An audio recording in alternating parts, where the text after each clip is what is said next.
doing?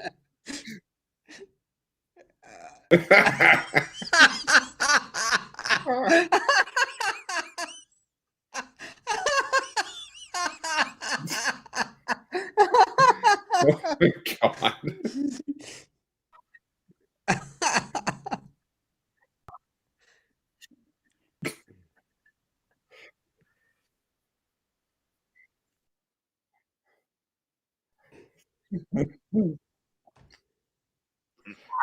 It was 29-0. It was 29-0.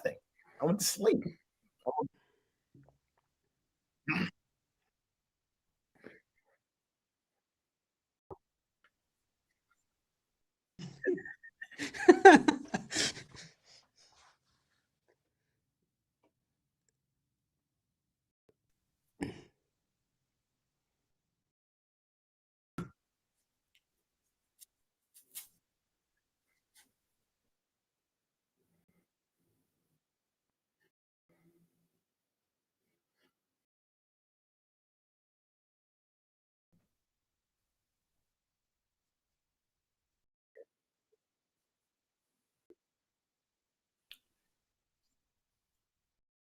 A lot of your comments are saying we're muted. Yep.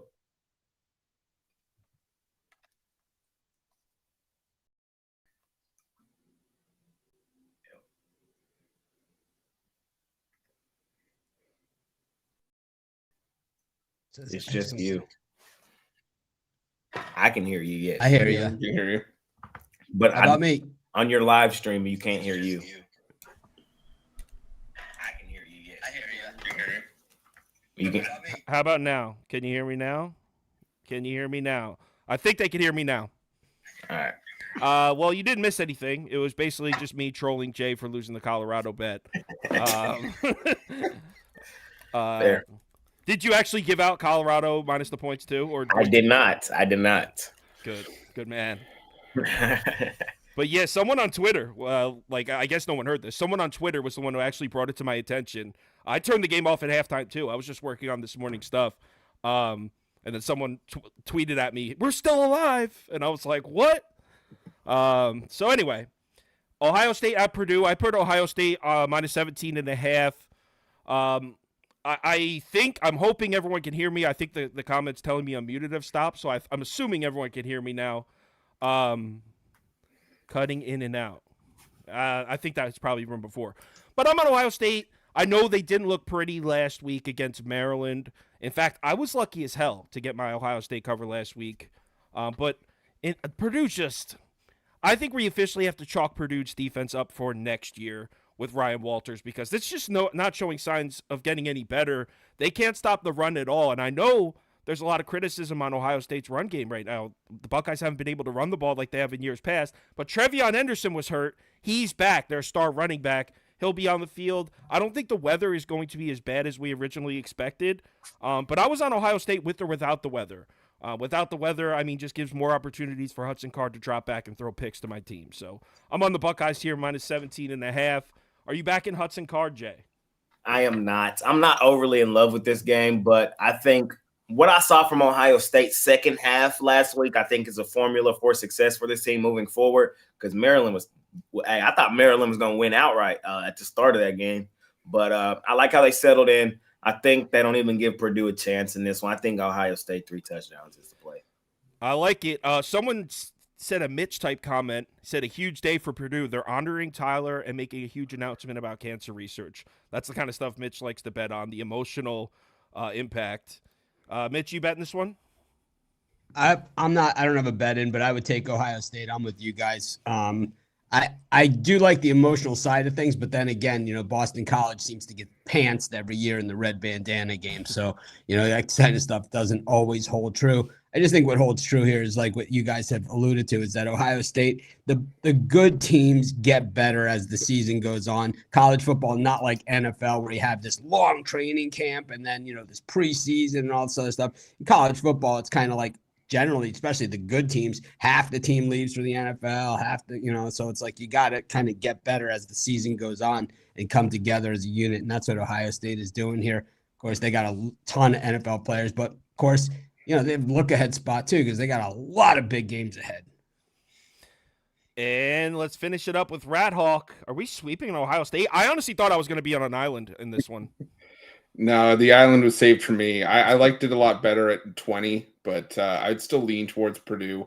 I'm just concerned about the look ahead spot for Ohio State here with Penn State on deck. This is always a game that seems to give Ohio State some trouble in the past. I mean, I think they've lost 3 of their last 4 trips to West Lafayette, but I'm concerned about Hudson Card throwing the ball to the other team. So wasn't as strong, but like I said, I liked it a lot better at 20, 17.5. I'm only leaning that way. That graphic is obviously supposed to say plus 17.5. You can blame Prop Beaver for that one. He made those graphics from home this morning. So I hope you were watching, Prop Beaver, and you could see your mistake on the broadcast. But the polls on our side, too. 62% of our viewers are laying the points with Ohio State. Looks like about 25% are taking them. So pretty heavy on the Buckeyes here. A little surprised by that. I thought Purdue, I'm not going to say I thought they were going to be a public dog, but I thought there was going to be action in on them. Guess not. All right, let's move on.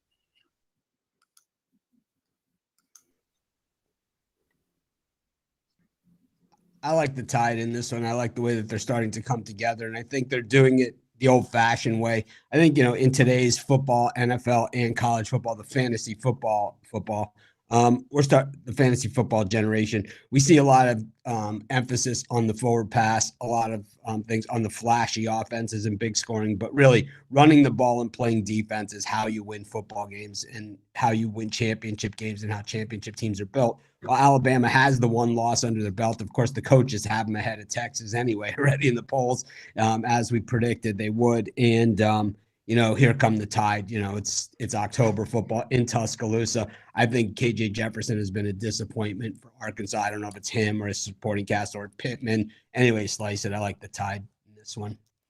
Hold on one sec. I'm muted. Time. I should be back now. I guess every single time we have to switch to a new game, I have to switch the mic over. I don't know. That's never been a thing before, but I guess it's a thing now. So, all right, Mitch. We blame Ruffalo. We blame Ruffalo whenever we have issues like that. We know there's no Mitch in team, and you know that's how we do it. We point fingers, assign blame, and it makes us feel better. I guarantee you, I'm going to forget to switch that mic over at least 4 or 5 times throughout this broadcast here. All right, Rat Hawk. Oh, hold on one sec. Let me erase everyone's picks here. All right. So, are you on Arkansas, Alabama over under? Yeah, I'm fully aware that I have to accept blame for everything that happens. Anytime anything breaks, it's on me. I'm going to take the over here. You just look at the head-to-head between these two teams. I mean, the last 7 meetings, we've seen 75, 77, 55, 55, 96. Wouldn't surprise me if Alabama got to this total on their own. I mean, Jalen Milroe's trying to actually play like a competent quarterback that can move the ball down the field.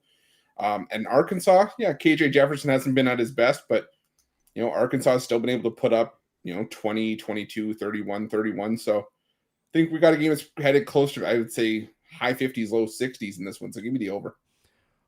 I said over or pass on YouTube. So you know what? I'll just put mine on the board right here. Oh, damn. Hold on one sec. Get my pick out here. Game 2.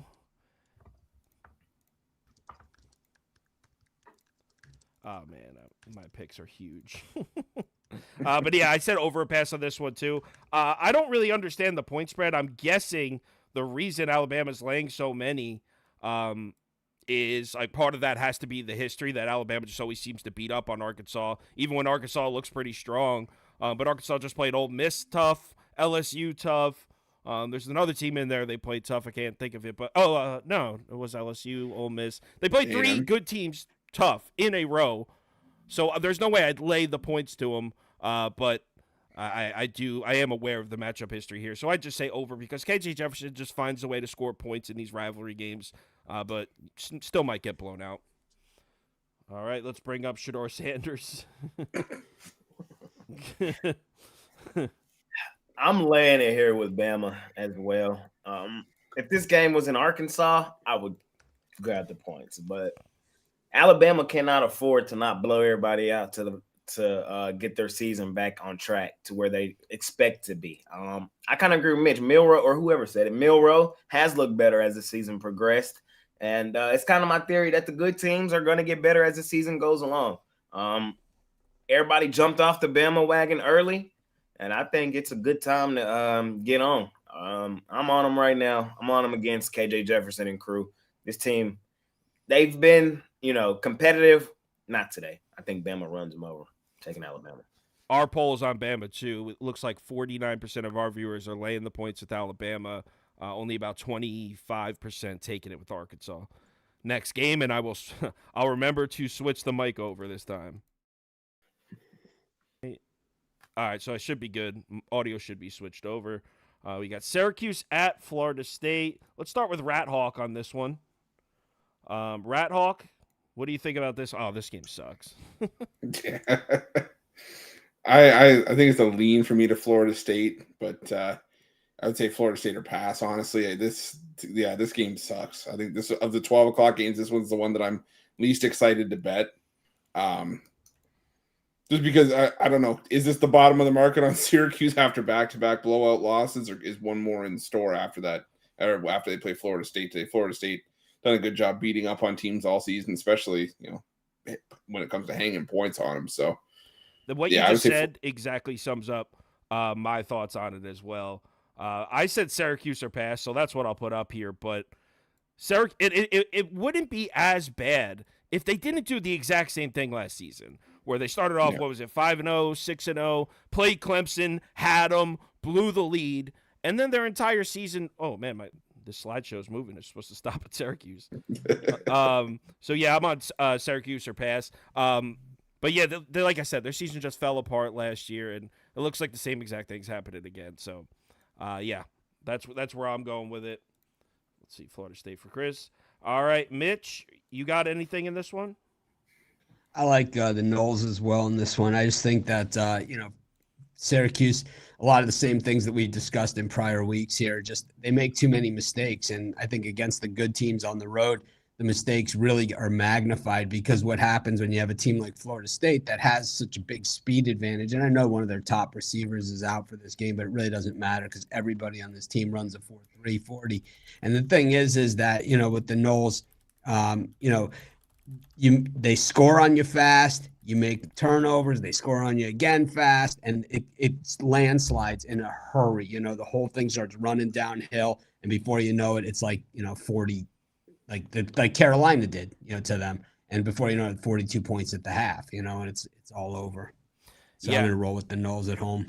Yeah, I fell for, I fell for it last year too. I did the same thing after the Clemson game last year. I bet them in back-to-back weeks, lost. This year, I bet them in the Clemson game, lost. Then I bet them again the week after that, lost. I'm not doing it again. They're going to have to – I'd lean Syracuse just because the numbers is crazy high, but can't do it. All right, Jay. Syracuse bit you a couple weeks, too. You were on with Syracuse with me that week.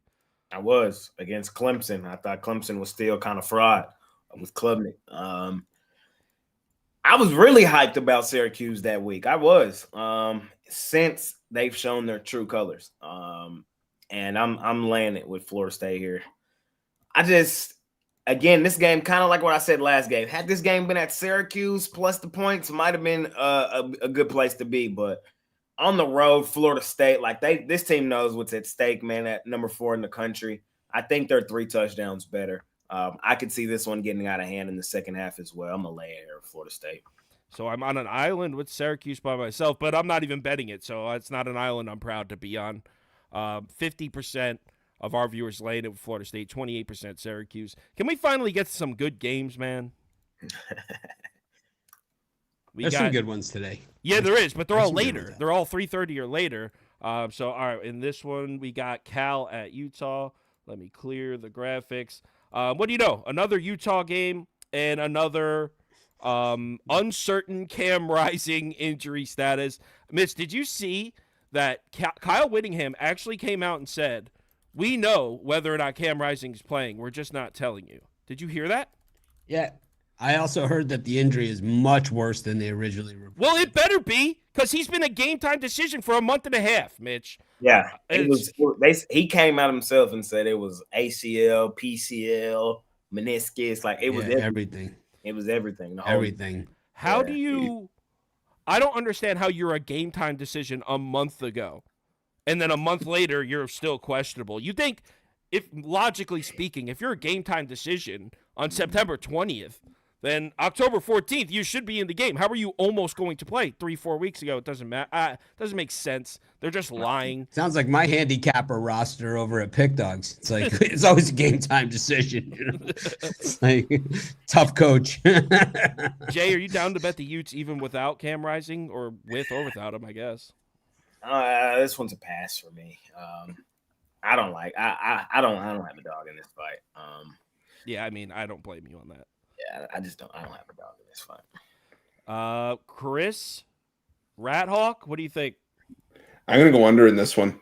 The Utah Utes defense at home allowing just 8.3 points per game this season. Don't love this Cal offense against that Utah defense either. It's a Cal team that likes to run the football. They're 11th in rushing offense, but they're going up against the 4th ranked rush defense of Utah. I think that Cal might struggle to get into double digits here. And I just don't have a ton of faith in this Utah offense, especially without knowing if Cam Rising's going to go. But again, like you guys said, what else is new? So give me the under here. I think this one struggles to hit 30 points. Yeah, I mean, I'll put Utah. Oh, it's down to 9.5. So I guess that would confirm that Cam Rising is definitely not playing, because this line was up at 13 earlier. So now I'll take Utah plus that minus 9.5, but it didn't make my ticket. This is another one that I'm just not betting, so I don't want to waste any of your time talking about it. Watch, you're gonna say that the line dropped. He's not playing. It's like he's taking the opening snap. Yeah, and then he comes out and he's like looking great, doing sprints, like doing high knees on the sideline. Like yep, doing that's like how it goes. Yep, college football. Mitch. Cam Rising lives on the old saying, "What would Kawhi do?" Status report. But the thing is that for me, Cal did me dirty last week. I thought that they at least would cover the spread, getting better than a touchdown against Oregon State. So I'm going to do what Jay Briggs does: hold it against them till the day they die. I'm going to take Utah in this one based upon spite alone on Cal. I don't have a bet on this thing. I don't have a pick on it. I don't have anything, but I'm going to bad vibe Cal and make sure that this one's on the Pac-12 network where it belongs. Yeah, there's teams, that burn me, and you stay there. One of them coming up soon. We know. We've heard your Cade Klubnik. Yeah, I mean, I have a little bit of that too, but in a positive light. Like Patrick Corbin cashed a plus 200 Washington Nationals money line 2 years ago for me, and I still am a fan of his for it. If you come through for me as a plus money dog, you got a fan for life. Jay looks like he's going the opposite. But all right, let's get on to. I'm muted. Got to bring the mic over. We got BYU and TCU, so we still don't even get to a real game yet, because obviously Chandler Morris isn't playing for TCU. I heard he might miss as many as 4 games, I think it is. Backup quarterback's name is Josh Hoover. He came in last week, threw a pick on his first drive and then looked, I guess, okay. I don't even know if I want to say he looked okay, but I guess after he threw the pick on the first drive, he didn't look terrible. He did orchestrate a touchdown drive. But for me, it's Proppy has the Houston Texans here. So, yeah, I'm on BYU. Let me go check Proppy's graphics. He probably sent more in. But, yeah, it's BYU or pass for me. I don't want to spend a ton of time on this one. Jay? I think getting TCU in a bounce back spot is a pretty good place. I know the quarterback's out, but it's BYU, man. Their defense has been concerning in Big 12 play, and I think that that's going to continue to be the case for them moving forward. I'm buying low on TCU. I understand why the line's where it's at. I do think they're the better team, even at the 3-3 record, and I think they win this game by at least a touchdown. I know they had some ugly losses. Colorado's is still probably an ugly loss, especially after last night. And Iowa State on the road is not really a great loss either. But it's college football, and if we've seen anything this week, man, these games can go, bounce anyway. And I think TCU bounces back after 2 straight L's at home. All right, let's bring Mitch up. I'm just trying to get the graphics fixed here. Mitch, you gonna bet this garbage game? I'm probably not going to bet it, but I would lean BYU in this thing. BYU always, disrespected by the pollsters, always disrespected by the odds makers, always disrespected. But I mean, what you got here is a bunch of 27-year-old men against a bunch of high school kids. And I think, when you go deeper into the depth chart later in the season is where we definitely show this. BYU always has the most size in the trenches, but they also are one of the most penalized teams every year. I still think that they're just good enough. I think they just wear TCU down in this one. And, with the BYU schedule coming up, Oklahoma, West Virginia, and Texas, they need this one. All right. Let's see. Chris, you have a pick for this one? Yeah, I think it's appropriate he's named Hoover because he flat out sucks. I'm going BYU here. I just, for me, it's just about BYU.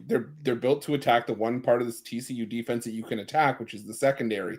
Keaton Slovis, an experienced quarterback. The offense for BYU looked good in the last couple weeks. 35 against Cincinnati, 27 on the road against Kansas, 38 on the road against Arkansas. So I think they can do enough to keep this one within the number. I know TCU probably going to go run heavy in this one.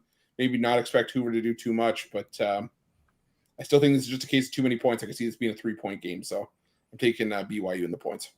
All right. I never got a poll. I got a poll running on that one, but I never got the graphics loaded. I got them fixed now. So let's go on to some real games that we actually want to talk. I'm muted. Now I'm back. Kansas at Oklahoma. I should put my earphones into my mic as your backup. Yeah, I was caught real off guard. It was 10:15, and on Sunday we do the show at 11, so I thought I had 45 more minutes, and then I realized, oh, shit. I got to get everything ready, so I'm a little off guard today. But no doubt, this is definitely a little bit on the square side. I put this one on YouTube last night. I'm on the Jayhawks here. I'm down to lay the 3. Kansas absolutely smoked Oklahoma State last year. And it wasn't Jalen Daniels. He didn't even play in the game. Jason Bean got the start last year. Devin Neal went off. If you don't know who that is, watch a few highlights of his. Very talented running back for Kansas. He had 334 yards from scrimmage last year on Oklahoma State. Yeah, it was back at home where Kansas is much better. Trying to get a run game going like that. He had 234 yards rushing and 110 receiving on Oklahoma State last year. Is he going to be able to do anything close to that on the road in Oklahoma State? No. But I'm not going to look. I think it's kind of a fade spot for both teams. Kansas coming off a really decisive win over UCF. Kansas stock is at a high. Will usually be a good spot to sell out of Kansas and fade them. But it's also a fade spot for Oklahoma State coming off that huge upset on primetime. It was that Friday night. Everyone was watching that. So I think this line's a little bit of an overreaction from that game. I think it should be 4.5, 5. So I'll lay the 3. Yeah, I'm going to lay the 3 as well. I can't get there with Alan Bowman as my starting quarterback for Oklahoma State. He's a guy that got bounced out of Texas Tech. And I just think that, even though we're going to get Jason Bean here again, we said it before, he is a capable backup. He hasn't, had the best numbers so far. But I think it's also going to be Kansas just trying to run the ball down Oklahoma State's throats here. I think they're going to be able to do that at will. So I'm going to take Kansas by at least a touchdown here. Someone said in the comments, that's not the real Shador. It should don't. All right. Jay, are you with us on Kansas? I am. You like Kansas. You spoke highly of Kansas last time. I like Kansas. They're solid. The last time I talked about it, I think it was against Texas, and I think Texas is one of the best teams in the country, and it was a tough place for Kansas. But in this one, I think they are the better team. I think this Oklahoma State team isn't very good. I agree with some of the comments. This is not the same team under Coach Gundy. Man, South Alabama put it to these boys. Iowa State put it to these boys. I think Kansas can replicate some of those same things, man. This is a good Kansas team. And now that they already have that loss on the record, they're probably a little undervalued. They should win this game comfortably. I'm going to lay the points, and I'll go on the road. You already know Mitch is probably not going to sweep, and he may have switched his pick mid-broadcast to not sweep and take Oklahoma State here. No, I'm not going to take Oklahoma State. I can't stand Bowman. And I just think that once he starts underperforming, because he's coming off of a big game last week, that I think that, what they generally do here is it doesn't matter what he did and what he's done and who the system is built around. These guys can't just make a decision at quarterback. And as Chris Ruffalo will tell you, if you got three quarterbacks, you have 0 good quarterbacks. And I think that's still the case with Oklahoma State. Oh, is that a Ruffalo original? That quote? That's a Ruffalo. Well, it's not original. I think it's a borrowed. I think he borrowed it from me, but that's okay. It's we have a lot. I'll send you royalties. Someone in the comments is asking why Spencer Sanders left to be a backup. I believe Mike Gundy insisted that he leave. That's what I read. Was that he told Spencer Sanders we're looking to move on and you should find somewhere to go. No idea if that's factual. I read an article. Not that he kicked him out or anything, but I read an article that that's what happened. Who knows? Generally, those guys that leave that were starters somewhere left for money. But he's a backup, so it's not like they paid him to go. I mean, you wouldn't pay. You don't know what his deal is because they're not released. But he might have gotten a sweet deal and just not have won the starting job, but he still gets paid the same. He's Jackson Dart's backup at Ole Miss, right? Yeah. Yeah. Ole Miss is paying because they've been paying for a while, even before. Because when Hugh Freeze was there, they were paying. So I mean, a lot of these schools they've been paying for a long time. So they're just trying to get. It's kind of like the cannabis industry. Like the guys that we knew from way back when, our guys, it's like they're just getting used to the legal system, right? So it's kind of like, it takes a little bit of time to getting it over. It's like, I mean, they're great at what they do, right? I mean, they've done it for so long, but it's like you got to get them over to doing it, the way everybody else is doing it now, which is above the board, which is hard for some people. And I think, for Ole Miss and places like that, they just got to figure it out. But believe me, they've been paying players long before other people were paying players, and they'll continue to pay them well. So my guess is he's probably making a couple million a year. A couple million to be a backup quarterback in college is crazy. But 68% of our we viewers heard Caleb Williams. Caleb Williams said, I make more money as a quarterback at USC than I would as a number 1 overall draft choice in the NFL draft in my rookie season. That's how much these guys are making. That's how much these guys are making. All right, let's move on to the next game. You did. What do you think Hunter Dickinson got paid to go to Kansas? I don't know, but whatever it was too much. I can assure you that. I'm sure of that too, but I'm sure they gave him I bet it was about 8 to 10 million. I thought I was going to say 5 or 6, but yeah, it's in that range. Finally, we got some big games here. We got Texas A&M. Aggies are on the road in Knoxville. I believe this line was down to 3, so that's what I'm going to put the poll at. I doubt it moved from 3.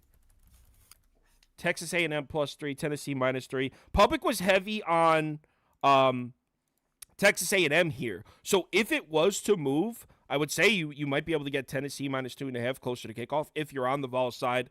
And spoilers, I am. I put this one on YouTube, so many of you might already know that. I actually love the Vols here, and I know that I've spoke highly about Texas A&M on this live show a couple times. It's not really a fade of Texas A&M. I just love the spot for Tennessee. They're coming off a bye week, and they're playing Texas A&M. And what has happened to this Texas A&M defense that's supposedly elite, right? I've spoken very highly of the Texas A&M defense, so I'm not shitting on them. But what has happened both times they saw a top 40 offense? Miami absolutely cooked that secondary. And then Alabama with Jalen Milroe, we didn't even know they could do that. Jalen Miller threw for 315 yards on Texas A&M efficiently. Texas A&M, if you can neutralize the pass rush or at least slow it down, that secondary is beatable. And we know that Tennessee plays much better in Knoxville. Joe Milton, I think it's a prime spot coming off a bye week to really make a statement. A lot of hype on Joe Milton entering the season. Now I feel the pendulum swung the other way. I think he's a little bit of an underdog now. People have kind of, we were wrong about Joe Milton and kind of wrote him off a little bit. So I think this is a perfect spot. I think Tennessee wins comfortably. I think they might win by double digits, seriously. So I'm definitely on Tennessee -3 here. Mitch? I don't love this game. I originally was on Texas A&M, and I just couldn't get there. I actually had them on my. They're one of the things that everyone writes down the games, right? Then you kind of go back over them, and you go back over them, and you kind of go through them. Texas A&M was on my original sheet, and I was like, I kind of just couldn't get there for a lot of the same reasons that you said, because it's the Vols at home, and once they start rolling downhill, and I'm not sure I trust the quarterback play at Texas A&M enough that they're going to be able to go, shot for shot with them, because I think they are going to turn the ball over, and and I think when that happens, then you have to do double. I'm not saying you can't overcome turnovers. We see it all the time, unless, of course, the turnover happens in double overtime. You threw it directly into the chest of the other team's defensive back, and then they kick a field goal on first down. But the thing is that, what happens generally in this is that, the better teams start to win in October, and you can't afford to make those mistakes. I just see Texas A&M's quarterback making a couple more on the road. If it was in College Station, I'd probably be on the other side. That's how close this one is. I agree with that. The fact that this game's in Knoxville is hugely influencing my decision. That and the combination of that, and you got Texas A&M coming off an emotional letdown game where, let's face it, Texas A&M as NFL players on their roster, now that they just picked up, their second loss, it's kind of a lot of those players might be like, all right, well, we're not winning the national championship, and might start looking at the future. I don't know how passionate they are about finishing. Mitch probably tell me I'm wrong about that. But after getting like a heartbreaking season-ending loss as far as playoff hopes, I just think there's so much more energy on the Tennessee side. I really like this one a lot. But I liked a lot recently that I really liked Middle Tennessee last Wednesday night. So that doesn't mean shit. All right, next up we have Rat Hawk. Rat Hawk, where are you at on this one? I'm going to be on the other side in this one. I'm going to take Texas A&M in the 3. I'm just unfortunately not all the way there with Joe Milton yet. Still wildly inaccurate, trying to throw the ball downfield, 8 for 30 and passes above 20 yards this season. So while you can attack this Texas A&M secondary, I don't know if I trust Milton's cannon to do it. It's going to need a lot of help from the receivers and the yards after the catch to be able to do it. But for me, it's just also about strength of schedule. Wait, hold on. Let me ask you. You think Jalen Milroe is a better thrower than Milton? Right now, after if you said the last 3 weeks, I would say yes. All right, so a 3-week sample size, maybe I could hear that, but there's no way. I mean, Milton's no. I'm not saying like from the just skill set wise. Probably no. Milton's got a cannon, but it's just Milroe's been able to use his more effectively as of late. Last 3 games since we've seen him really turn it on. I can give you that. But for me, it's just I just see a difference, a big discrepancy in strength of schedule. I mean, Tennessee's games at home, South Carolina, UTSA, a UTSA team is clearly not the same UTSA team from years past. Austin P and Virginia, Texas A&M. They played Alabama, Arkansas, Auburn, Miami. So I think this is just a stronger schedule for Texas A&M, and they've had some pretty decent defensive numbers. I like Texas A&M on the road here. It's so funny that people actually I think they really think your name is Rat Hawk in the comments. Rat Hawk's crazy for this one. It's transitioned to the hockey video too. It's sticking. It's sticking. We love when they stick. We love it when a good Rat bit Hawk sticks. Last up, we have Shedeur Sanders coming off a rough loss last night. Where are you at, Jay? I'm with Ruffalo. I'm taking A&M. We're split. And this one kind of plays a part in what Mitch said earlier. When a team does me bad, man, they're stuck on the fade list for the rest of the year, and that's where Tennessee is due to that loss to Florida. Man, this team. But when I break this game down, this is how I see it. I look at Tennessee's schedule and I just question their level of competition. They ain't played no damn body. The best team they played was Florida, who's not even a top 25 team in my opinion, and they lost on the road. I get Florida's a tough place to play, but I mean, that's a game they should have won. When I look at Texas A&M, they're the more battle-tested team. They've played in these tough games, and I think that's going to give them the edge here. Miami, I think, is better than every team Tennessee has played. Auburn, I think, is better than damn near every team Tennessee has played. Arkansas may as well be, too. And Alabama, definitely. So when it comes to this game, I just think Texas A&M is equipped to go in here and beat Tennessee. Tennessee, I think, is overvalued because they haven't played anybody. And the one time they played them, I get it was on the road, and I get that their home building is a tough place to play, but I don't think this team is that talented. I think Texas A&M is better than every team Tennessee has played, including Florida. I think Texas A&M goes in here and beats them. I'm going to grab the 3, and I'm taking the money line. I agree that Texas A&M will be their toughest competition they've seen this year. I agree with that. The part I like is not so much that I think Tennessee is so much better than Texas A&M. I just love how they're coming off a bye at home against a Texas A&M team that may be on an emotional letdown. I like the spot for Tennessee a lot. But our poll is heavy on Tennessee. 60% of our viewers are laying the 3, 33% taking it with A&M, 4% over, only 1% under. I was expecting people to come in on the under on that one. And can we just remember the fact that Florida spot against Tennessee was absolutely terrible. I mean, that Tennessee hadn't won in the Swamp in 20 years or something like that. They haven't won since like 2003 in Gainesville. So, oh, I know, I was all over Florida. Yeah, no, I think we all were. Oh yeah, that was. They weren't even competitive though. They weren't even competitive. Yeah. No, that was a beatdown. They got beat down. They sure did. All right, Mitch. Florida at South Carolina. I asked you where you were at on this game in the group chat, and you never answered me. Oh, I'm on South Carolina. I can't stand Florida. Oh, you did answer. You did answer. I hate their guts, and I hope that there's a lot of bad penalties and cheap calls that go against them as well. I hope it's a heartbreaking loss and one that cements, in their brain forever that they have to talk about how they got screwed over at South Carolina. I don't really care. I really can't stand the Gators or they're a bunch of whiners, man. It's like, but I don't know. I think South Carolina is just enough losing to the Gators. You get your chances, every so often, these teams that have been on the wrong side of things against another team, and I think you got to take advantage of it. Ethel Mertz on the road, not my friend. I'm taking the Cox, and I think the Cox big. I am also on South Carolina here. Almost said on the Cox, but yeah, I'm on South Carolina. I don't love how it seems like everyone's on South Carolina. Line drops from 2.5 to 1.5. I don't like that at all. But I don't want to call it a theory.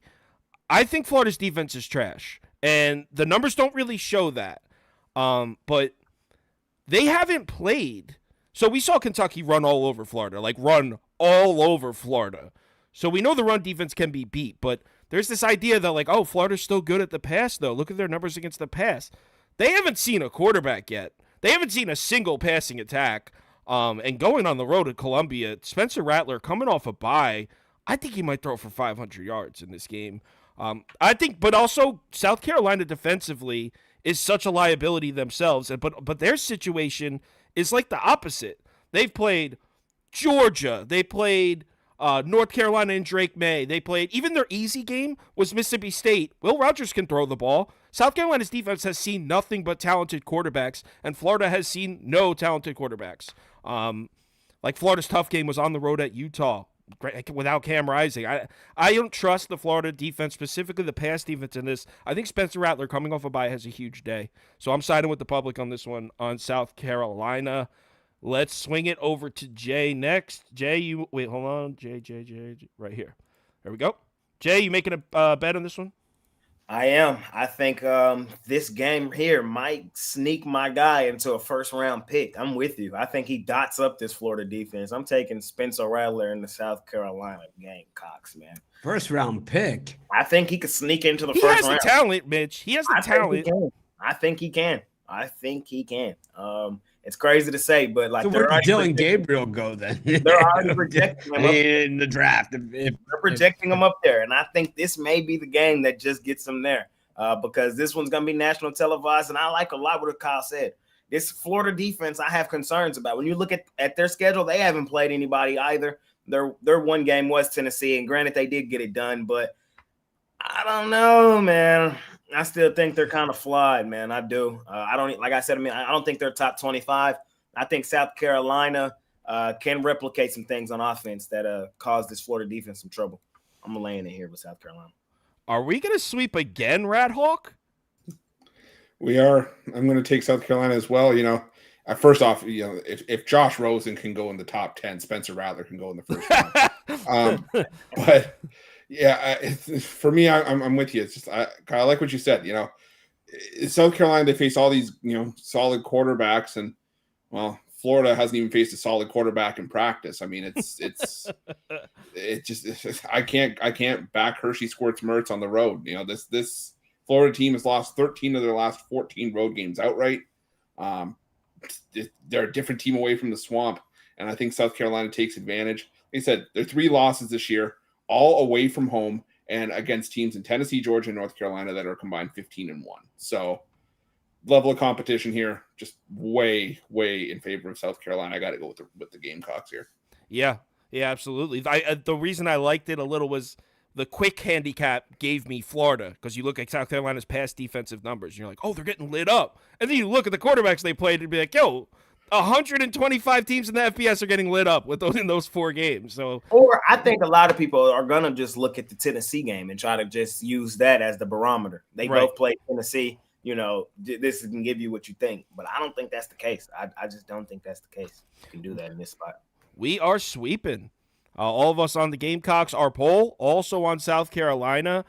62% of our viewers are on the Gamecocks. 28% on Florida plus 1.5. Let's move along, and I won't forget the. All right, we're over here, and here it is. I don't think this is the big. Actually, it really might be the biggest game of the day. Honestly, we got Oregon at Washington. Certainly one of the most hyped games of the day.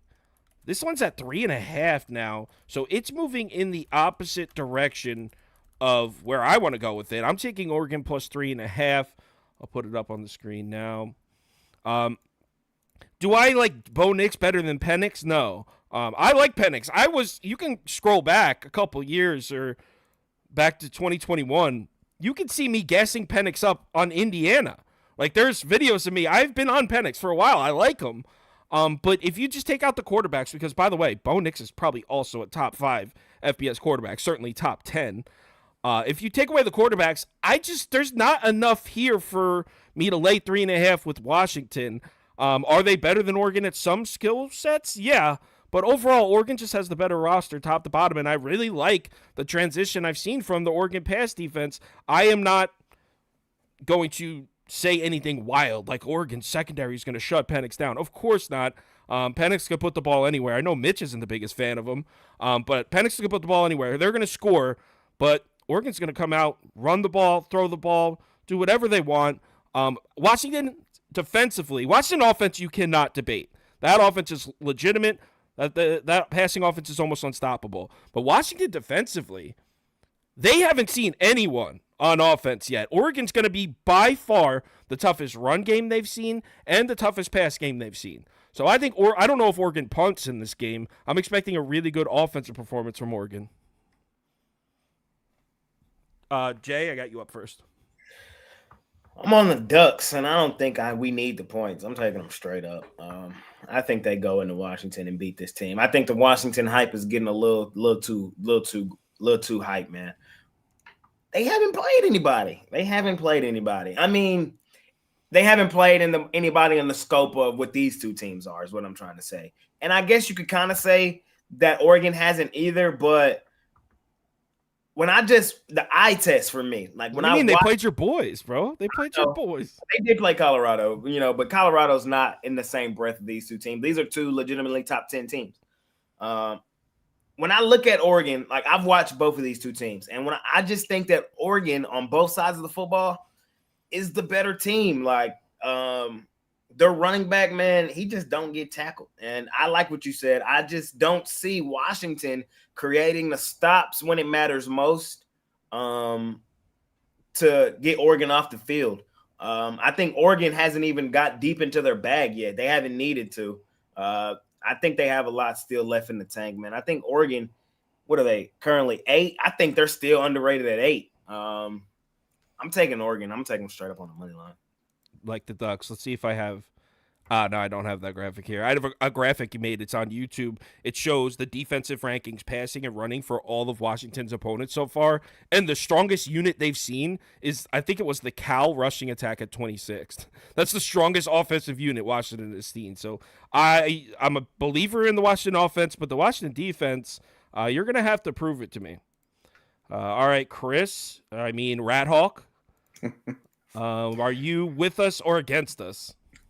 I'm neither. I'm going to take the over here. Like you guys said, I think that this Oregon offense is going to be the best unit that Washington's probably seen all season.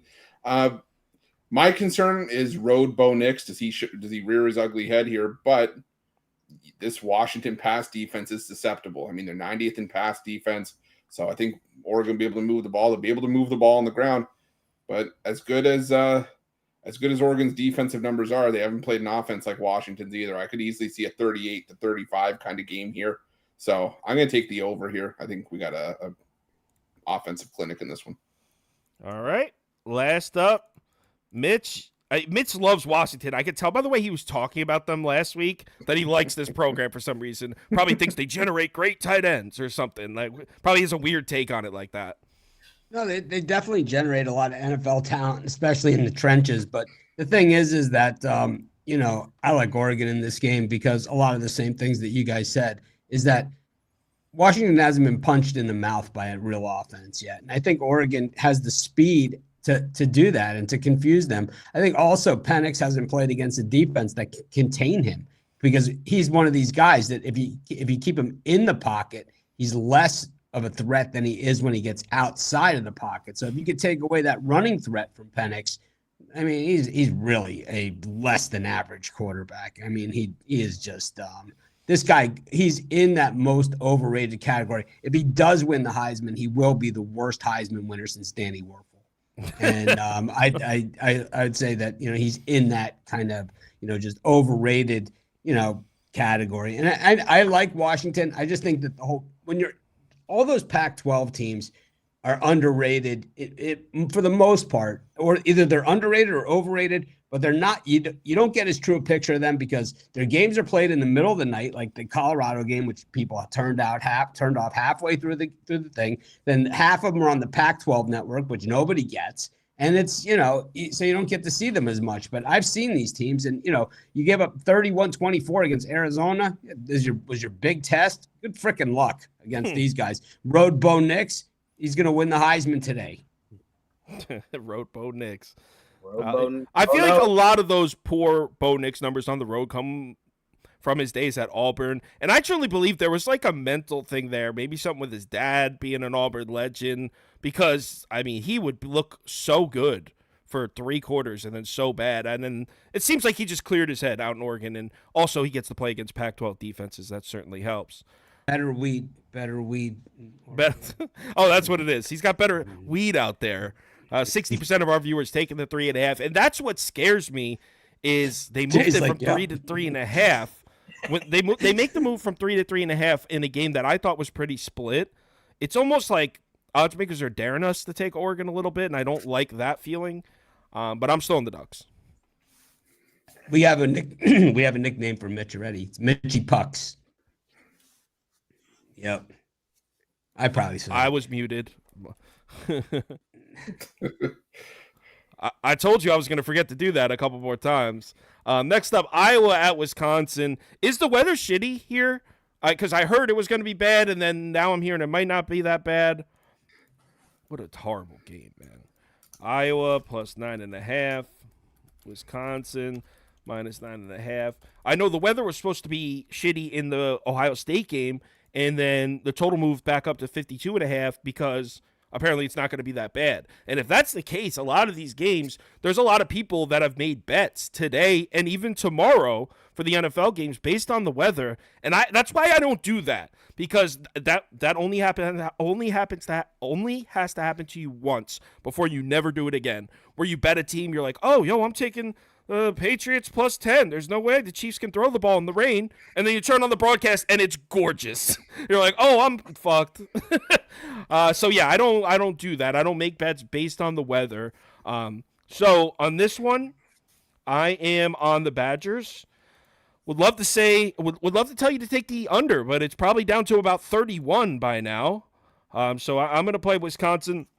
This Iowa offense with Deacon Hill at quarterback, since Cade McNamara went down, it's dysfunctional. I mean, there is no passing offense. He's completing, I think it was 32.2% of his passes, 34.2, something like that. That's completion percentage. He's completing under 35% of his passes. They have nothing for this kid. There's no, Kirk Ferentz's son isn't drawing up anything innovative here for this kid. I feel bad for him. He's been thrown into this role in a bad offense with an OC that doesn't know how to help him. I don't think Iowa hits 10. So this game comes down to you. Do you think Wisconsin hits 20? Because if they hit 20, they'll cover this number. Iowa's offense is so bad. So, Mitch, are you with me? I'm going to take Iowa in this one. I just don't – I think it's too many points to pass up on. I think this is going to be a low-scoring game, and I think points are going to be at a premium. Wisconsin hasn't really done anything this season to make me believe that they're anything better than game one when Mordecai couldn't hit a wide-open receiver against Buffalo. I mean, we saw them against Washington State, the best team that they've played. They lost. It was not as close as the score. They beat Rutgers last week in a game that I tell you, it could have gone either way. And Purdue, who cares? It's like if Purdue stopped playing, would anybody even notice? I think, if Iowa is like, I think, Iowa has this thing. I think they create some turnovers. I don't trust Mordecai at all. No, Mordecai's looked bad for sure. And I can't really sell you on the Wisconsin offense. I'm not really a Luke Fickell guy. And it's not that I believe in the Wisconsin offense. I just think Iowa's offense has taken bad to a new level. I don't know if they'll have a first down in this game, for real. I think it's going to be tight end you. Tight end you. Sam Laporta at one point last season, it's like through like 6 or 7 weeks, had like 79% of their yards from scrimmage, or so. I'm exaggerating probably, but it was so silly. It was like, how does the tight end have 60% of their yards from scrimmage? But anyway, T.J. Hawkinson, you got Noah Fant was my guy. Kittle. Noah Fant, too. Yep. Don't forget about Noah Fant. Everyone forgot about him because he can't stay healthy. Noah Fant can play, man. Him and Hawkinson played together. Yeah. And, Miami's had great tight ends over the years, but these guys, I think they go toe-to-toe with us. What about Shedeur Sanders? I think Iowa's the place to be. I think it's a great place to be. I agree with a lot of what Mitch said, and this is really just a pure fate of Mordecai. And here's why. I'm not a believer in this guy anyway, and I think this is 10 times away the best defense he's seen in his entire career. I really think that. And I could see this guy losing the game his damn self. I don't think he lights up this Iowa defense. I think this is a 10-point game, like total points scored all day. I would probably take the under, and I would take Iowa plus the points. Pure fate of Mordecai, toughest defense he's seen his entire life. I think the defense does enough to keep them in this one. Yeah, this defense will be a tough matchup for him for sure. Oh, that's Mitch. Let's get Chris up here. All right, Chris. All right, Rat Hawk. Where are you at? First off, I got to say, as president of the Deacon Hill fan club, you got to be a little bit more supportive. Are you? Wait, whoa. Are you joking or are you kidding. a fan? Oh, my God. I'm totally kidding. I was going to say, I'm dude, totally hop off that bandwagon. Please, that bandwagon couldn't hold me. Anyways, 37.5% completion percentage. So we're selling them a little bit short here. No, but I'm taking the under here. If you think I was going to score, might as well put a bet on a defensive touchdown, because I think that's the only way they're going to score in this game. I'm going under 34.5 here. I don't know where the points are going to come.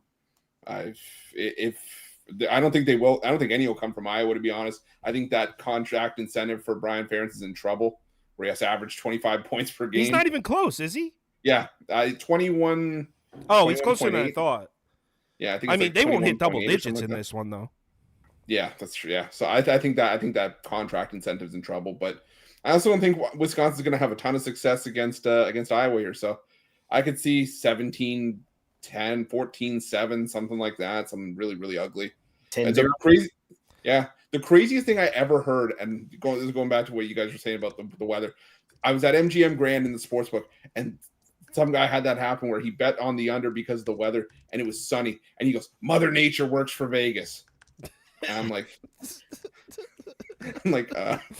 dude. Yeah, definitely. Caesars has got Mother Nature on its payroll. Yeah, there you go. Our poll slightly leaning Wisconsin. It looks like 43% of our viewers are laying the points with the Badgers, 32% taking it with Iowa, 18% under. So there's a lot of people that agree with the Rat Hawk on this one. Let's move on to the next game. Where's my next game? Let's see what game this is supposed to be.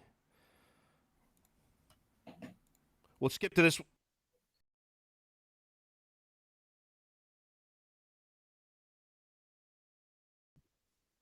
Muted. So I'll skip that game. I don't know what it was. I'll check out which one that was supposed to be. Finally in the good time slot, too. Kansas State at Texas.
You're still muted.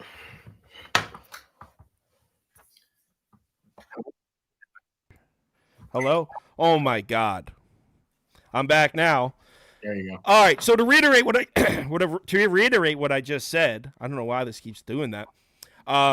So you could look at this as a sell high spot for Texas Tech. Their offense really seems to be coming to life. They've averaged 44 points a game their last couple weeks, starting to look like the Texas Tech offense that we saw in the last couple of years. So I mean, when I first looked at it, I was thinking it's a sell high spot, but I'm thinking this offense might have just figured it out. And Kansas State's defense is bad. I mean, they had Alan Bowman out there making plays on them last week, and Alan Bowman wasn't great for Oklahoma State by any means, but he made a few plays. He made a couple good throws on third down, and Kansas State made it look easy for Alan Bowman on the road in Lubbock with Tyler Shuck. And Texas Tech -1.5. There's just so many people on Kansas State. I thought I was going to be the only one on Kansas State after last week. Turns out everyone thinks Kansas State's going to bounce back, and the line hasn't moved. So, yeah, Texas Tech -1.5 for me. I think you're muted now.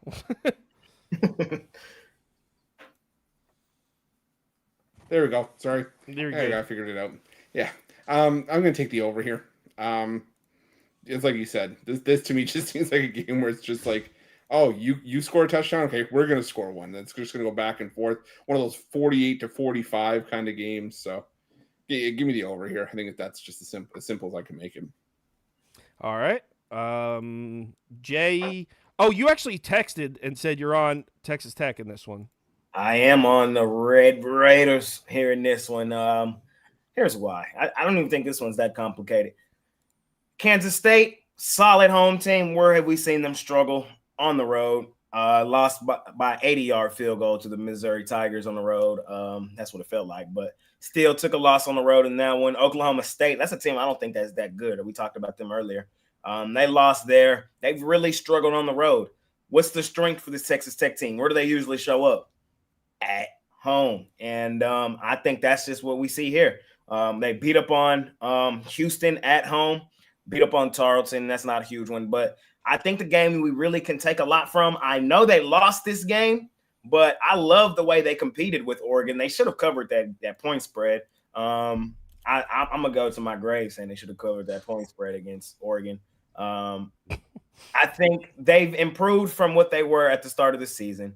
I think they get this one at home, man. We got a weak road team versus a solid home team. I think the home team prevails and gets it done. All right, Mitch. Where are you at on this one? You on Kansas State? I'm with Chris on this one. I like the over. I think if Alan Bowman can put points on you, then so can anybody else out there. And I also think Texas Tech has really not shown me anything. I love Kansas State's offense. The hidden ball trick is always one of my favorite plays, and they seem to run it every single play. So I like that. But I think this one it's one of these games that it's like you sit there at halftime, it's 35-35, and you wonder why you didn't have the over. So it's like I'm not going to get stuck in that boat. Alan Bowman, by the way, used to play for Texas Tech. So you got to believe that if they didn't think he was good enough, then what they have now probably is. But yeah, Bowman, he's one of those guys that's kind of transferred his way around college football. He's been around the block a couple times, kind of like my initial social media college football quarterback, first friend I ever had online, which was Chris Todd, who also transferred from Texas Tech. I have no idea who that is, Mitch. Chris Todd. Well, he was a quarterback that transferred from Texas Tech to Auburn, and a lot of people know this story. I Facebook friend him. I typed over to him. I said, "You were born to run the spread offense." He typed back, "Yes, I was." Chris is now offline. You were born to run the spread offense. Chris is now offline. It was like, thank you. You were born to run the spread offense. So our poll split even. 43% Kansas State, 43% Texas Tech. So we're pretty split on this one. Let's go to the next game. No, I'm not going to mute myself this time. Auburn at LSU. I felt like my hands were tied. I felt like I had to take Auburn in this one. And I bet it pretty heavy. I didn't go like light on it or anything, but I'm a little scared because that LSU offense can score 21 points in 3 minutes. So I'll just put mine up. So mine is Auburn. Game 13.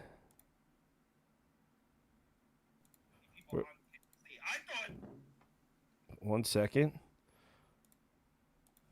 Oh, whoops, I have to download the graphics for it. But I'm on Auburn. I'm going to go get the graphics. Mitch, you betting this one? Yes, I'm on Auburn as well. War Eagle. I just think that, to me, LSU, Brian Kelly team's soft as a marshmallow. I think he's going to be a big flop in the SEC overall. I think this was his year to take a big step forward with the Tigers, and I think he doesn't do it. And I think what they're going to find out is that Brian Kelly just isn't a very good big game coach, and he's not a coach that can coach defense. And if you can't have defense in the SEC, you're going to lose a lot of games because you're going to get punched in the mouth. We saw that Auburn could play with the big boys already. I understand that Hugh Freeze hasn't, got to unload the bankroll, but this is a guy, he was fired at Ole Miss for recruiting violations. These are my guys, so he's going to get his players in there. These if are you're my fired people. for recruiting, if you're fired for recruiting violations, then you understand the system. You know how to play the game, and I think that it's just a matter of time before he gets his guys in there. He won at Ole Miss. He won at Liberty. He's going to win at Auburn, and I think we're starting to see his team improve. Because a few weeks ago, you said Auburn was straight ass, and they are. Here we are. Oh, I know they are, but they're garbage. But LSU's defense is straight garbage. I can't believe. Now, obviously, LSU was one of my top. Actually, LSU was the top bet last week. I'm obviously lucky as hell to get that cover, but I was just so shocked with how bad that defense was. And props to Missouri's offense because I think they're a lot better than people realize. But wow, that was alarming. Luther Burden's our official player of this show. He's our guy. Yeah, that kid. Wow, that's an NFL player. He's our guy. Hopefully he comes through for me today because I'm on Mizzou. Spoiler alert to the next game. I'm with you. I'm with you. What about Rat Hawk in this one? Are you muted? Are you muted, Rat Hawk? No, I'm good. I was just trying to figure out. I was just reflecting on life and how if I could pick any other game to bet on, I'd probably pick it because I don't have anything on this one. I have to take a pass here. Yeah, because I want to take LSU. No, it's okay. You're scared. Defense, everyone gets scared. I'm terrified because of this defense. And because would it surprise me if LSU crapped the bed and gave up 28 to Auburn and kept him in this game? No. But do I also trust for Auburn's offense? So I'm passing on this one. All right, let's bring up Jay. What do you think, Jay? War Eagle. I'm taking Auburn. All of us on Auburn. Wow. I just see LSU winning this game by a touchdown. It's going to be back and forth. Like Mitch said, we've seen Auburn compete all year. Are they the most talented team? No. Are they going to win the game? No. But can they compete? Definitely. LSU is going to struggle. Probably go and get it in the end. But getting over 10, I think, is a gift. I'm taking 11.5. Well, the what gave me a little bit of extra confidence here, because in years past, it's always, Auburn's offense sucks, right? They can't throw the ball. They have a quarterback that's a somewhat decent athlete, but they have no passing game. And that kind of looks like that again this year, but this time they have Peyton Thorne, and I've seen it with my own eyes. I know he is a decently talented thrower of the football. I saw it at Michigan State with my own eyes, him throwing to Jaden Reed. He can throw it. I think this is a perfect game for people to be like, oh shit, yeah, Peyton Thorne, I forgot he's kind of good. This is that game. LSU secondary this year will have that effect on a quarterback. But our ball's pretty split even. It's slightly leading Auburn, 45% taking the points with Auburn, 39% laying them with LSU. Let's move on to the next game, and let me forget not to mute myself. All right, here we are. Missouri at Kentucky. Here's the game. And Rat Hawk, you are up first. Yeah, I'm taking Missouri all day in this one. I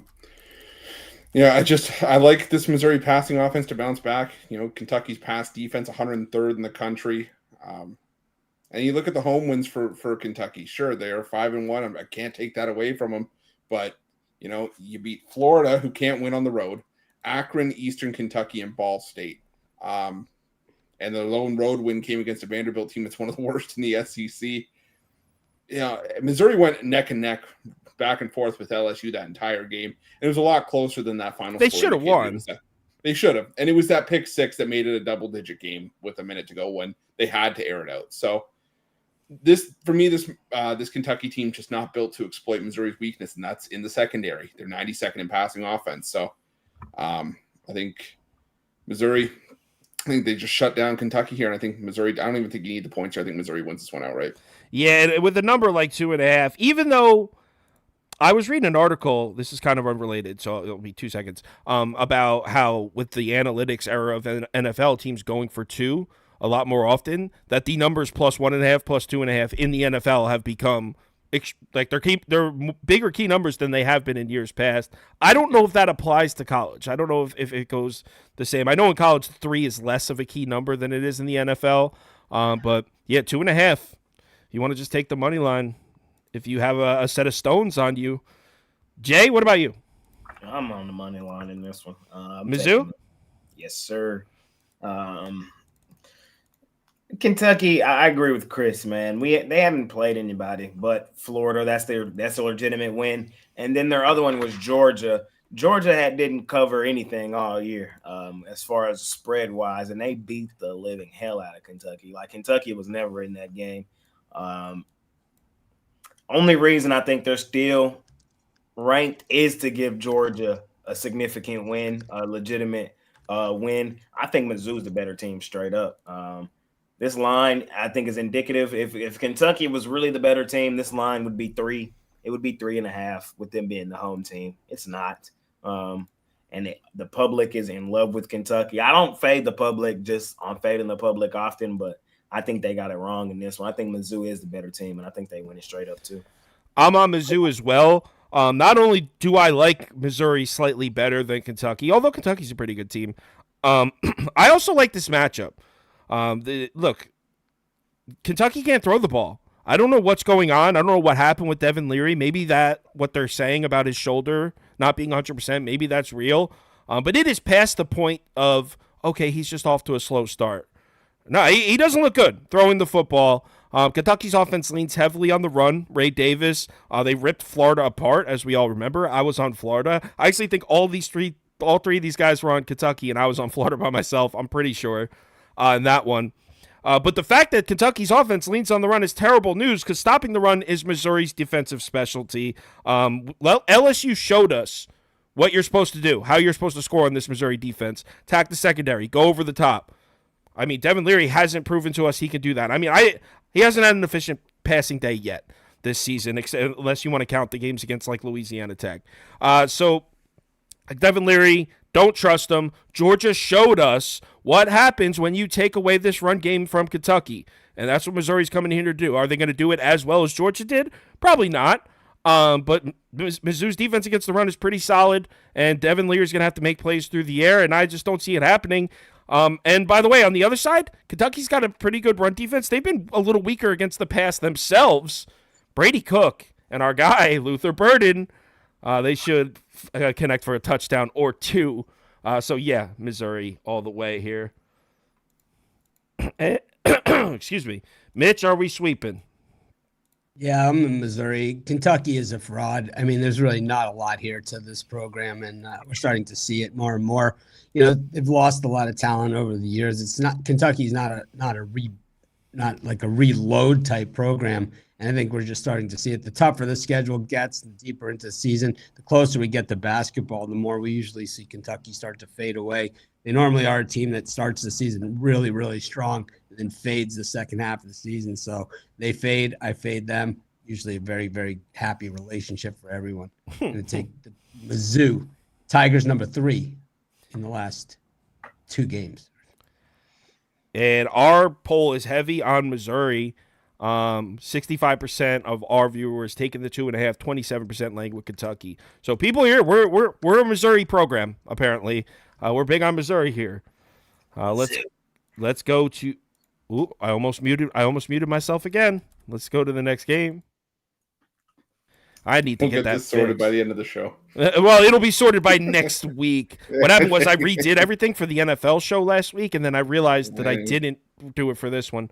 So, all right, USC at Notre Dame. So let's get a poll running. USC +3, Notre Dame. I'll give you the -2.5 on the poll because you, as of an hour ago, you still could get 2.5s out there. Jay, you betting it? You got to bet this game. Of course, this is the game I'm most looking forward to today.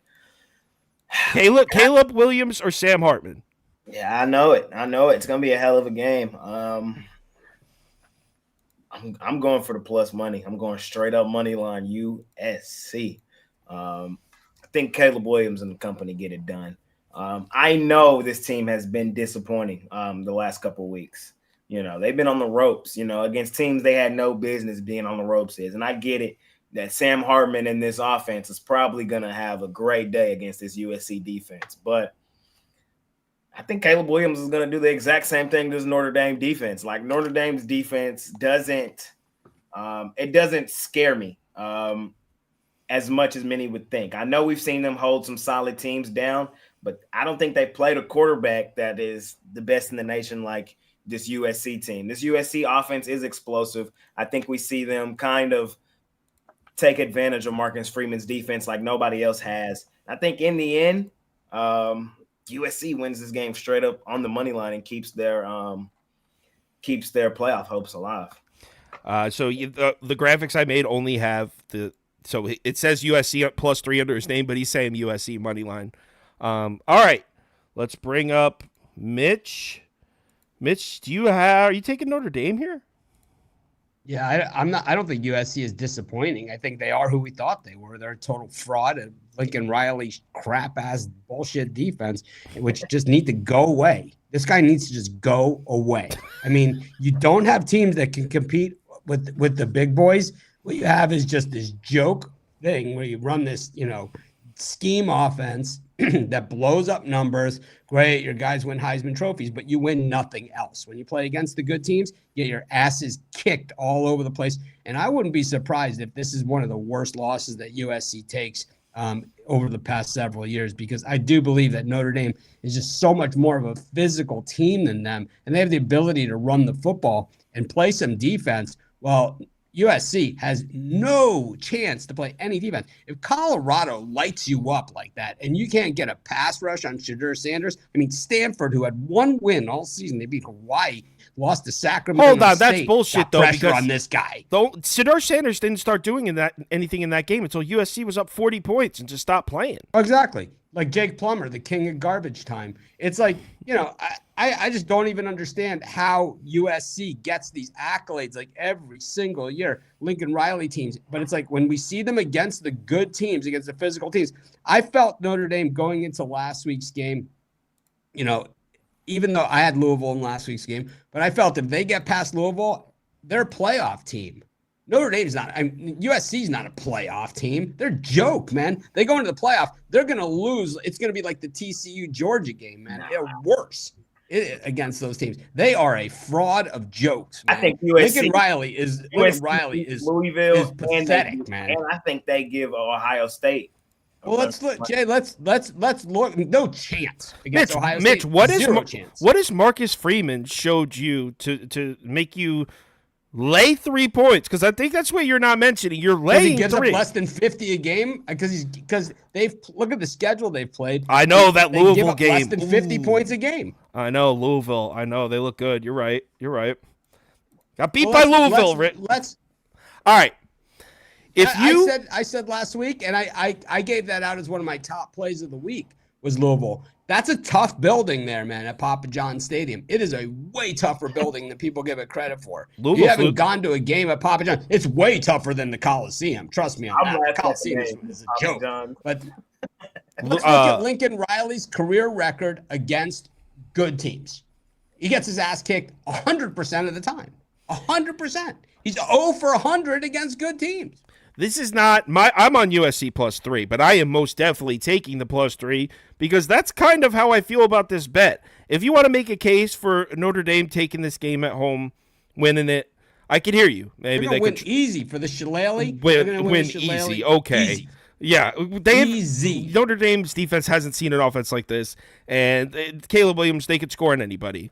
They're going to score. But the thing is, I strongly disagree. If you it's were a system offense, it's a system offense. That's why a Lincoln system Riley that puts up quarterbacks 50, in the NFL 60 suck points a ass. game. That's why they suck ass. Baker Mayfield won a Heisman with this guy. It's like it is a bullshit offense. It is a paper champion. Look at when they've played teams with a shred of defense, man. A shred of defense. Arizona had them on the ropes, man. They had them, dead to rights. I know, It's but like you can't a pick holes. You shred can't of pick defense, up. man. You can't poke holes in the USC schedule without mentioning, and follow it up by being like, "Well, Louisville's really tough." Louisville's about to lose to Pittsburgh today. By the way, they're about to get beat. They lost to Ohio State. They lost to Ohio.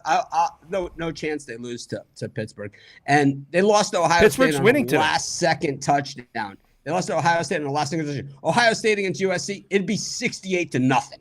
But here's what Mitch is forgetting. Shellacking. There's a point spread here. If you want to make a case that Notre Dame could win the game, you know what? Control the clock. Defense shows up. Keep Caleb Williams on the sideline. I can see it. I can see a path to that. You But guys are like way over they haven't the moon shown with this us. Caleb They haven't shown us Williams, man. anything that they should He's be a laying 3. chump. You're laying a He's a full 3 chump, here, man. Mitch. You're laying a full He's 3. a chump. Mitch, the question is, You guys are like over the moon. This guy's a chump. I completely Chump. understand your argument about the USC defense.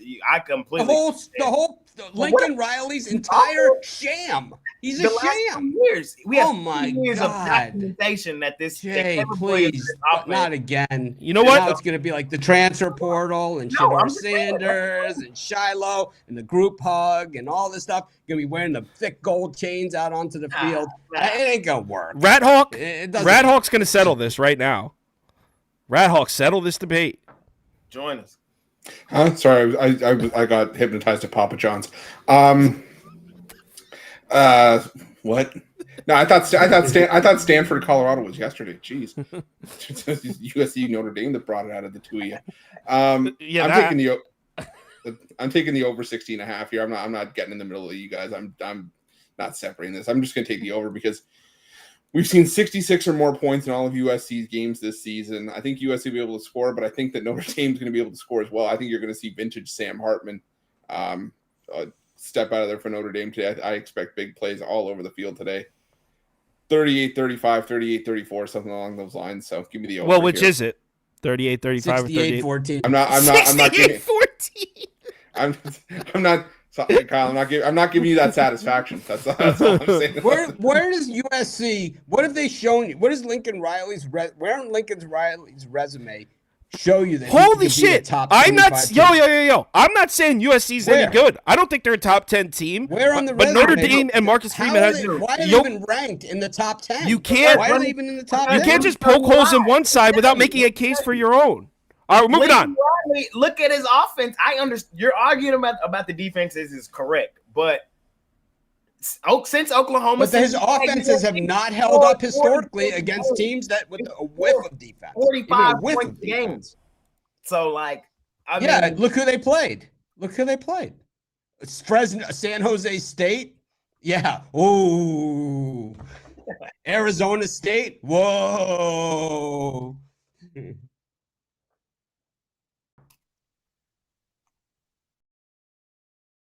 How about this? Lincoln Riley sucks. How about this? Does Lincoln Riley suck? Get the penny. Does Lincoln Riley suck?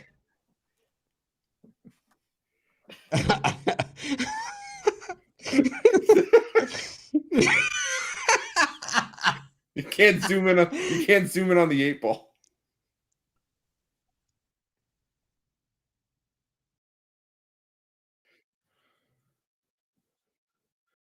You're muted, Kyle. I better not tell you now. What the hell does that mean? All right, now I'm back. UCLA at Oregon State. Yes, definitely. Two games left. He does suck. And I think I'm on Oregon State as well, but I don't know how this total, it was at 54.5. It's down to 52.5. I don't even care. I don't know how it's so high. I'm all over the under on this one. This is two of the best defenses in the country. UCLA's defense is great this year. On the road at Oregon State, where the Beaver defense, which is a top 10 defense anyway, top 15, but at home in Corvallis, it's definitely a top 10 defense. I think this game's going to be 14-13, 14-10, I should say, because I like Oregon State to cover. So that was shouldn't have said 14-13. Let's say 19. No, I'm not anymore. They were saying that before. I'm not muted right now. Oh. I like Oregon State minus, so I'll say 19-10 Oregon State. I think this goes like way under. I think the first one you had 14-10 is how this one shakes out. I do. Yeah, but I think Oregon State covers, but my bigger bet is on the under. But I put a half unit on Oregon State. Is it still not 3.5? It was about an hour ago. Let me check. So then at 14-10, you still cover. Yeah, no, but the first thing I said was 14-13. Oh, okay. Mitch, what are you doing? I don't love this game, but I would take Oregon State on a lean. If UCLA won, I wouldn't be shocked either. So it's a lean at best to Oregon State, only because they're home and it's so tough. I would take Oregon State money line at home. That's what I would. So if this line was 2.5 instead of 3.5, you'd bet the Beavers. Is that safe to say? I like Beavers, but the thing is that I think that UCLA is improving. They have a quarterback that's getting better and better and better as he gets experience, and he's going to get better and better and better. He's going to show Caleb Williams what a real quarterback looks like. But the thing is that the slander. What the hell is he have against Lincoln Riley? So weird. Because I've watched the college football playoff when Lincoln Riley teams have been there, and we used to do a show, and we'd always, what the outcome was of Lincoln Riley when Oklahoma would make it to the football playoff. Just go away. Just go away. It's not fun. You're talking about playing in the college football playoffs, not bum ass Marcus Freeman and Notre Dame. Comparing apples to oranges here, Mitch. Because they got there like on the poll system or whatever. It wasn't like they swept their way in and were the team to beat in there. It was like they'd gotten there because they'd run up these offensive numbers, which were just a fraud. I mean, he's a fraud, man. He should play Brian Kelly and they should just play flag. I mean, that's the way they should do it. Rat Hawk, where are you at? I'm with you on the under. I never thought I'd see the day where a Chip Kelly coach team was actually defense. I know, that's crazy, right? But they're playing some solid defense. But I've said before, Corvallis is one of the more underrated, one of the most underappreciated home field advantages in college football. Reser Stadium's no joke, and I think this is going to be a black and blue, hard hitting kind of game. Oregon State, I think, allowing just 7.6 points per game at home. I know they played San Diego State, Utah without their starting quarterback, but it is what it is, and I think this is going to be a slugfest. So give me the under. Jay, your last pick before we go to your beloved Duke Blue Devils to finish this off. I like the under with you guys in this one, and a small lane to UCLA. I just think DJU is worth a fade every day. He went off against Cal last week, though. He did play well, so it's regression to the means. Let me make sure I don't mute my. Last game we got NC State on the road at Duke. As we know, let's get Jay up here first because Jay said that Duke would beat Notre Dame and Ohio State. Is that what he said? That's a bold call. So you have to admit the line here is looking a little suspect at just 3.5 at home. It is looking a little suspect, and I'm seeing it at 3s pop up as well right now too. So, I just think that I've loved what I've seen from this team thus far this year. I think they could have beat Notre Dame. They had a bye week to get right. They're at home. They're the better team. NC State, they kept it close with Louisville, but other than that, I haven't really liked what I've seen. Notre Dame beat up on them. So, I mean, I don't really understand the line. I'm not going to try to understand the line. I'm just going to say the books are wrong. Duke's the better team. Riley Leonard in this defense, get it done at the crib. Taking Duke. I'm laying the point. Oh, yeah. I'm sorry. Where's I must have skipped over the Miami game by accident. I don't know how that was. But, yeah, we'll do the Miami game right after. I had that up before. I don't know where it went. Anyway, so I am on the other side. I think NC State wins outright. Wow. One second. There's a couple quick reasons here because we want to get to the Miami game. I like this team's playing with the new energy right now, new quarterback, MJ Morris. I'm liking what I'm seeing. I also like the matchup because Duke does have the star quarterback, right, in Riley Leonard. So everyone assumes that they have a bit of an air raid offense, this dangerous passing attack, but that's not really what Duke does. They have a very good rushing attack, and Riley Leonard's a huge part of that. He's a physical runner. NC State can come into your building and take away the run game from you. Have we seen the best version of NC State's defense this season so far? No, but we've seen flashes of it, and they can come into your building and take the run away from you. And Riley Leonard making throws against this NC State defense, I think we're going to see a turnover or two out of him. And like I said, I think NC State's offense is going to surprise us with the new quarterback, with the change of quarterback, MJ Moore. So I think NC State wins this game outright. Let's bring up Mitch. NC State is straight ass. I mean, let's call it what it is. I mean, this team is not a good team, and I don't think either of these teams are great. I think Duke is okay. I think they're good for a Duke team, but they're not like, next level or whatever. They're okay. But when you look at, NC State's only 2 road games of the season, they played against 2 shitstorms, and they did not cover the spread against either of them. They won at UConn by 10, and then they went into Virginia and won by That was 3. Brennan Armstrong, though. This is MJ Morris. There's a new energy with the Wildcat, with the Wolfpack. I'll tell you what, NC State's been a lousy road team for a very, very long time, and I don't think it changes here. Duke is they're kind of better than they've been, like I said, but they're not a good team, but they're okay. And it's I think that's good enough in this spot. This is a local rivalry game. These schools are very, very close geographically together. I think the Duke, they've been on the business end of this one a few times. I'm going to take Duke. And Riley Leonard, apparently he's doubtful. I thought he was going to play. I mean, I saw him on the injury report, but based on what I read, I didn't think it was enough to write it down in my notes. So hard to believe these teams have actually only played 4 times since 2008. That's crazy. Rat Hawk, are you with them or are you with me?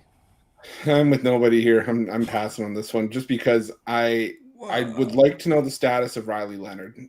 There was word that he may be able to go, but well, that's right what I'm saying is I didn't even know When I read his name, it seemed like he'll be fine. That's what my brain did when I read it. So Yeah. maybe I misunderstood the way it was phrased. Yeah. Because for me, if Riley Leonard does go, I would be on Duke. But if not, I could see this falling on the number. I could potentially see NC State sneaking it out as well. But yeah, so just a pass for me in this one. All right, so let's do Miami and close it out. For some reason the graphics didn't get made, but let's just pull up some text. Let's bring Mitch up because he is a Miami guy.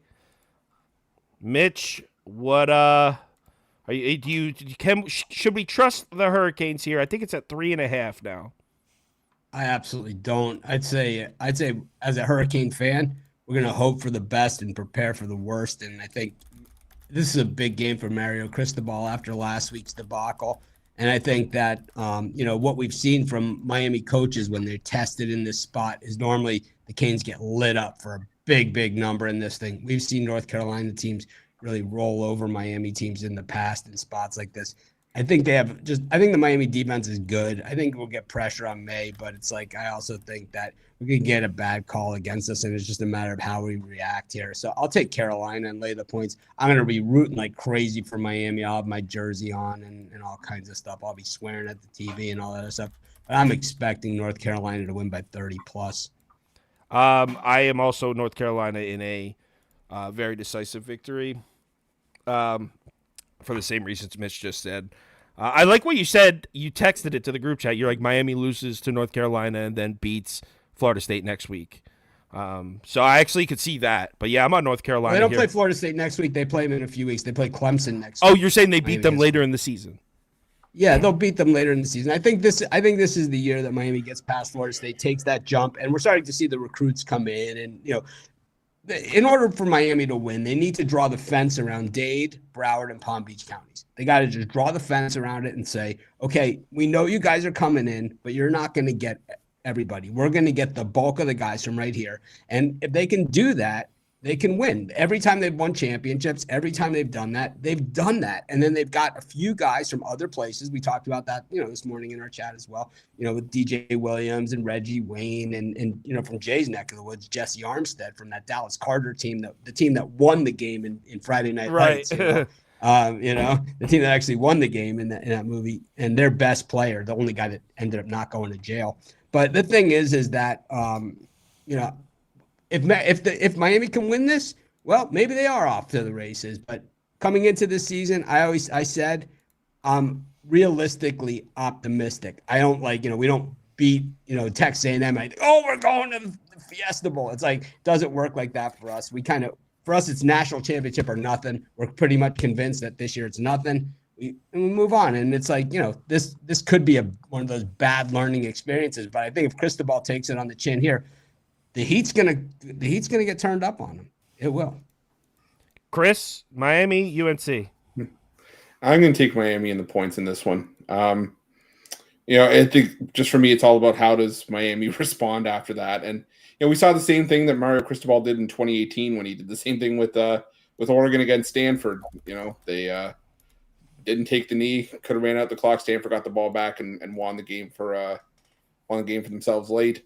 And Miami came back the next week and beat a ranked Cal team. I just think with how much Miami went out to get, did to go out and get Cristobal, I think, him admitting that he was wrong and that was the wrong play call, I don't think he lost the locker room at that point. I think, this sort of bands his team together. And I think, well, I would hope he admitted it. What excuse could he even pull out of his ass? Like, I'm just saying, how some coaches just shake it off. They're just like, they don't say anything. He came out and said, I screwed up. He took accountability for it. Where other coaches, I don't think he had a choice. That was just like a blatant mistake. Fair. It's not like one of those that could have been interpreted in different ways. Like, no, fair. But I'm just saying we've seen it with other coaches in the past where they've kind of avoid the issue. It. Yeah. So I think the fact that he took accountability for it in public in a press conference and said, "Hey, this one's on me."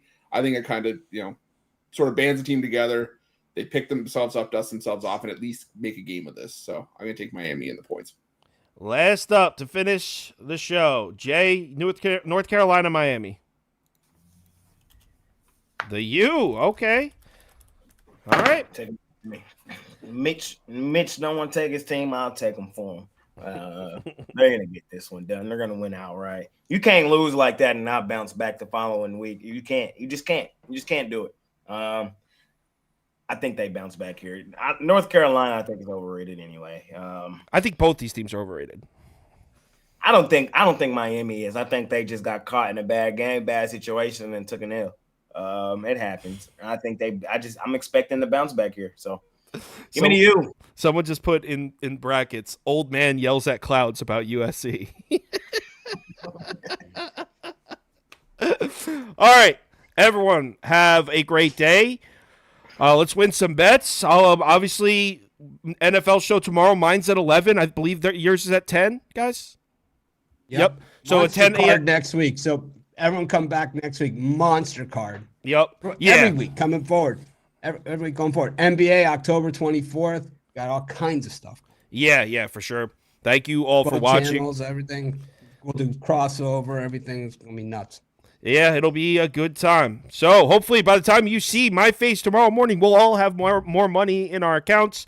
Remember to bet responsibly, and I'll talk to you in the Discord. Peace.